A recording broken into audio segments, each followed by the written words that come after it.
on the side I was sort of opening up little nightclubs and stuff more in the regional areas. Got separated, moved back up and sat back in that kind of event space and then got bored of it.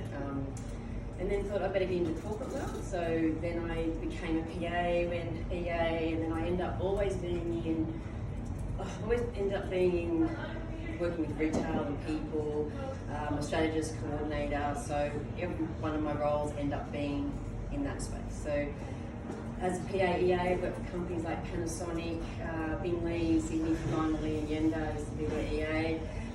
Used to manage their marketing, their retail front, same with Panasonic, worked really closely the two groups. I don't know if anybody knows retail, but worked for the Nada group and the Derny group, which is the Harvey Norman and different spaces. So real heavily in marketing. Did that for years, worked in government, worked in councils, mining, but always in sort of managing and coordinating all the data. Got the opportunity to work for the City of Gold Coast when the new branding of the city came about, was the city, the brand ambassador. So I got an opportunity to do that for a few years under Warwick Sinclair, and when Tate was first sitting in there, got to sit in his office. And then, what else have I done?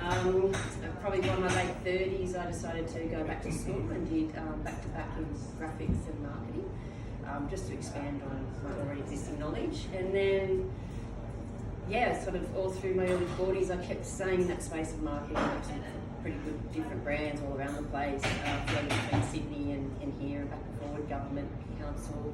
And then, obviously, when COVID hit, Scott approached me about this business. He'd always outsourced it, and we just said I want to brand it. So I kind of came in and built the bar and designed it, and then decided to leave Telstra. So I was doing all Telstra's marketing and things like that, and got very bored very quickly, and got a very rigid organisation and not a really good brand to work for. I didn't enjoy it because it was quite, well, obviously we all know, but I didn't Telstra, I know what everybody's saying. So that was really hard. We always trying to patch stuff up. So yeah, and then I ended up back in here. So it's almost been a full circle. So my role heavily for the first 6 months was behind the scenes. Came in as a designer, so I put together digital renders of the place and made it what it is. And kind of I worked in building for a long time and used to be a project manager somewhere amongst all that. So it was really good. I knew what to do here in that space. And yeah, designed it, put it together, got people to build it, whilst going back through stuff and fixing all that up. So it's kind of been good. I've had a jack of all trades, but always I think the strength of being in, as a strategist, I think being my essential kind of strength. I can see things broadly, and yeah, so everything's come together and I get to enjoy it here in this kind of space. I've created procedures to design the place, to writing menus, to now doing marketing. I'm currently in meetings about found a gap in the market to provide delivery services with hotels and apartments without kitchens. So I'm just in the process of working with a company called Bito with a platform, so I can start delivering to all hotels within a really small radius. So obviously COVID allowed me to kind of look at myself and where my strengths sit. So yeah, sort of it's been really interesting running this. Very hard to keep alive during COVID, obviously. Hospitality is a really hard industry. Probably one of the toughest jobs I've had was this business out of all. I've had some big corporate jobs, but it's nice to be away from corporate. So it's different. I was in corporate for about 20 years, so to come in this and be part of the community is really important for me. I love community things. So yeah, I've sat in this space. It'll be a year that I've sat as a manager with the business will be in October. But from this, I'm now looking at launching my own independent bottle shop brand. So I'm in the process of designing that and talking to some partners about that in that space. And yeah, so there's lots of things happening. My brain doesn't stop. But yeah, so I'm not sure what else to say.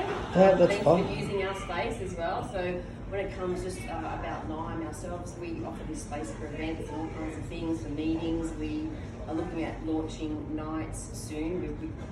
COVID's been my biggest holdback, but so many locals are like, just open, don't worry about it. So we're going to do a soft launch probably the 1st of September, just start opening up on Friday, Saturday nights.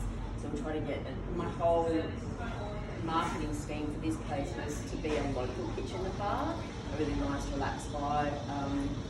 And that's what we're attracting now, which has been amazing.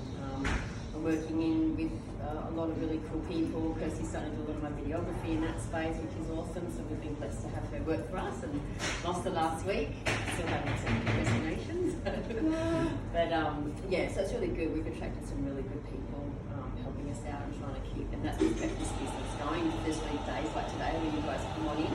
So I have a few different groups that use the space now in the morning. I'm getting a few birthdays and parties and anniversaries. That's really awesome. We've had live music up here, so a lot of that happens in this space at night as well, even though we're not open as a full-time restaurant. Yeah, so if you're looking for anything night or day, you can hold a lot of things here.